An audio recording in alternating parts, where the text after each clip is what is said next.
Close friend ఒకడికి 45 ఏళ్ళేనండి. కానీ ఎముకలు పెళుసుపారిపోయినాయండి. ఎముకల క్షీణత మామూలుగా కాదు. వీడు చేసిన పెద్ద తప్పేంటంటే డాక్టర్ చెప్పిన పని చేయకపోవడం. డాక్టర్ గారు చెప్పారండి అప్పటికి గూడా, "నాయనా కాల్షియం టాబ్లెట్లేసుకో. కాల్షియం టాబ్లెట్లేసుకుంటే ఎముకల క్షీణత ఉండదు. నీకు ఆల్రెడీ వయసు మరి 40 దాటింది కదా! మామూలుగా 30, 35కే స్టార్ట్ అయిపోతుంది. ఎముకలు ఆస్టియో పొరోసిస్ అంటారు. ఎముకల పెళుసుబారిపోవటాన్ని ఆస్టియోపీనియా అంటారు. ఎముకల క్షీణత అండి. అంటే వయసు పెరిగే కొద్దీ ఇది ఉంటుంది. కాల్షియం సరిపడా ఉండాలి అంటే మనోడు వాడలేదండి. విషయం ఏంటంటే మనోడికో భయం ఉందండి. కిడ్నీలో రాళ్ళు. అందరికీ కిడ్నీలో రాళ్ళు మామూలుగా లేదు. అంటే భయం చాలా ఎక్కువ ఉంటుంది. ఎక్కువగా మనం కిడ్నీలో రాళ్ళంటే బయట నుంచి రాళ్ళు కాదు, బాడీలోనే ఉంటాయి. కాల్షియం ఆక్సలేట్ అనే స్ఫటికాలు కిడ్నీలో రాళ్ళు రూపంలో గట్టిగా ఫామ్ అయిపోతాయండి. రాయి ఎంత గట్టిగా ఉంటుందో అంత గట్టిగా అయిపోతాయి. కొన్నిసార్లు ఇంత లావు ఉంటాయి. మూత్రంలో చిన్న చిన్నవైతే పోతూ ఉంటాయి ఎక్కువ నీళ్లు తాగితే. కానీ పెద్దవి మాత్రం అక్కడ ఉండిపోయి కిడ్నీ ఇన్ఫెక్షన్లు, మూత్రం బయటికి రాకుండా అడ్డుపడిపోవడం, ఓవరాల్‌గా ప్రాణాల మీదకి వచ్చేస్తది కదండీ! ఆ భయం ఎక్కువ పెట్టేసుకొని కాల్షియం టాబ్లెట్లు వాడలేదు. మీకు అర్థమైంది కదండీ! అంటే కాల్షియం టాబ్లెట్లు వాడితే కిడ్నీ ఇన్ఫెక్షన్ పెరిగిపోతుంది. కిడ్నీలో రాళ్ళొచ్చేస్తాయి. ఆ బాధ ఎవడు పడతాడని అది పెట్టేసుకున్నాడండి. చాలామంది చేస్తున్న పొరపాటు ఇదే. వాస్తవానికి అది వేరు, ఇది వేరండి. కాల్షియం అనేది డాక్టర్ గారు ఇచ్చే కాల్షియం అనేది డైరెక్ట్‌గా రక్తంలోకి వెళ్ళి ఎముకలు గట్టిపడడానికి ఉపయోగపడుతుంది. ఇంక బయటికి పోయేది పోతుందండి. యూరినల్స్‌లో బయటికి పోయేదంతా పోతుంది. కానీ అది తెలియక మన వాళ్ళు చేస్తున్న పెద్ద పొరపాటు ఏంటంటే, ఇదిగో టాబ్లెట్లు వాడకపోవడం.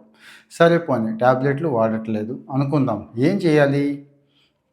టాబ్లెట్లు వాడినప్పుడు కాల్షియం రిలేటెడ్ ఫుడ్స్ ఉన్నాయి కదండీ! అవి ఎందుకు తీసుకోవట్లేదు మరంటే, కొంతమంది ఈ మధ్య కాలంలో పెరుగంటే అస్సలు వాంతొచ్చేస్తది. కొంతమందికి పాలు చూస్తే, వాసన చూస్తే కూడా వాంతొచ్చేస్తది. మరి పాలు, పెరుగు మించిన కాల్షియం ఫుడ్ ఉంటుందా? రెండోది అసలు ఎండ తగలట్లేదు. ఎండ తగలాలి కదండీ! ఎండ ఏమాత్రం అంటే నీరెండ, కాస్త గోరువెచ్చని ఎండ, సాయంత్రం పగలు ఎండ ఎంత మంచిదంటే అంత మంచిది. విటమిన్ డి అండి. అలాగే ఇక నువ్వుల దగ్గర నుంచి చాలా ఉన్నాయి కాల్షియం రిచ్ ఫుడ్స్. అవి తీసుకోవట్లేదు. సో, మరి ఆ ఎండ కూడా పడని పరిస్థితి వల్ల ఇగో మా వాడికి ఈ పరిస్థితి వచ్చింది. మరి మనలో చాలామంది ఇదే పరిస్థితిలో ఉన్నామండి. ఇక్కడ ఏం చేయాలి అంటే కాల్షియం టాబ్లెట్లు వాడండి అని చెప్తున్నారు. వాడని పక్షంలో న్యాచురల్ ఫుడ్ అండి. మరి న్యాచురల్ ఫుడ్ యాజ్ ఎ సప్లిమెంట్‌గా తీసుకోవాలనుకున్నప్పుడు ఇవన్నీ చేయండి. ఏది ఎండ తగలాలి, గోరువెచ్చని ఎండ, ఇక మరి పాలు, పెరుగు, కాల్షియం రిలేటెడ్ ఏదైతే ఉందో అవన్నీ కూడా తీసుకోకపోతే మరి ఇదే ఆస్టియోపోరోసిస్, ఇదే ఆస్టియోపీనియా ఇవైతే వచ్చేస్తాయండి. ఇక కిడ్నీలో రాళ్ళు భయం ఉంది. సరే ఓకే. అంత భయం ఉన్నప్పుడు ఏం చేయాలి? నీళ్ళు ఎక్కువ తాగండి అంటున్నారండి. నీళ్ళు ఎక్కువ తాగితే మనం కాల్షియం టాబ్లెట్లు వేసుకున్నా కానీ ఒంటికి పట్టాల్సిన కాల్షియం అదేనండి, ఎముకలకు పట్టాల్సిన కాల్షియం పట్టేసి మిగిలిందంతా బయటకు పోతుందండి. నేను 20 సంవత్సరాల నుంచి ఫాలో అవుతున్న ఒక మెథడ్ చెప్తానండి. అంటే గట్టిగా ఉంటే నా ఎముకలైతే ఎక్కడైనా పడినా కానీ చాలా సార్లు పడ్డాను. ఏ రోజు క్రాక్ రాలేదు. ఏ రోజు బోన్ విరగటం అనేది అసలు లేదు. బండి మీద నుంచో లేకపోతే ఇంకో యాక్సిడెంట్లు, మెట్ల మించి జారి పడడం ఇలా ఉంది కదండీ. 40+లో ఉన్నా కానీ నాకు ఎక్కడా కూడా జరగలేదంటే ఒకటైతే నేను బలంగా నమ్ముతాను కాపాడిందని రాగులండి. రాగుల్లో అద్భుతమైన కాల్షియం సప్లిమెంట్ ఉంటుందండి. డైలీ రాగులు తీసుకుంటాను. ఏం కాదా అంటే మొదట్లో ఇబ్బంది పడ్డానండి. మొదటి 2, 3 రోజులు ఇప్పుడు కాదు. 20 ఏళ్ల కిందటే మోషన్స్ అయిపోయాయి.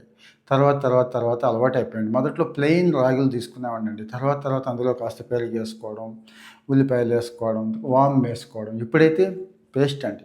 ఏది మునగాకు, కరివేపాకు, మన పాలకూర ఇవన్నీ మిక్స్ చేసి కాస్త మెంతి కూర ఇవి ఉంటాయి కదండీ ఆకుకూరలు మిక్స్‌డ్ గుర్తుంచుకోండి. లేదంటే దేనికది అంటే 5, 6 రకాల పేస్టు చేసేసి ఫ్రిడ్జ్‌లో పెట్టుకుంటానండి.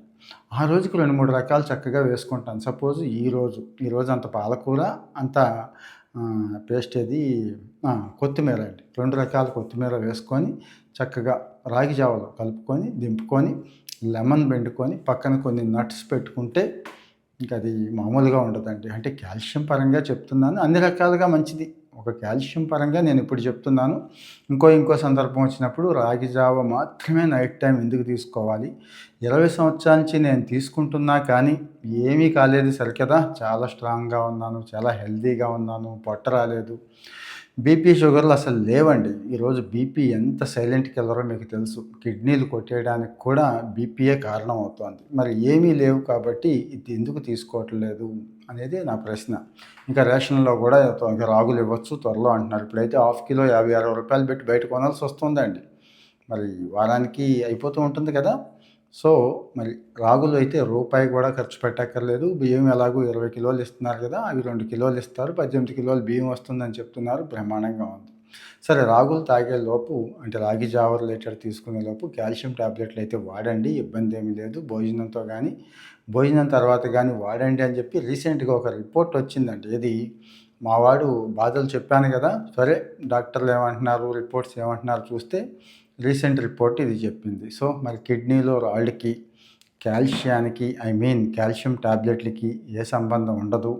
ఒకవేళ ఉంటది అని భయపడితే నీళ్ళు ఎక్కువ తాగండి. ఇబ్బందేమీ లేదు అని చెప్తున్నారండి. సో, మరి ఇంకేం భయపడొద్దు. ఒకవేళ టాబ్లెట్లు ఏసుకోను అనే వాళ్ళకి కూడా పరిష్కారం ఇచ్చాను. ఏసుకున్నా భయం లేదని చెప్పాను. నేను డాక్టర్నా కాదనేది పక్కన పెట్టండి. నేను డాక్టర్ కాదు.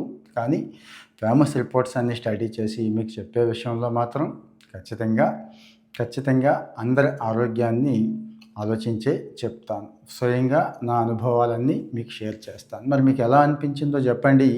షేర్ చేయండి దయచేసి. ఇలాంటివి చాలామందికి అవసరం అవుతాయి. చాలామందికి ఈ సందేహాలు ఉండిపోయినాయి. చాలామంది ఈ బాధ పడుతున్నారు కాబట్టి షేర్ చేయండి.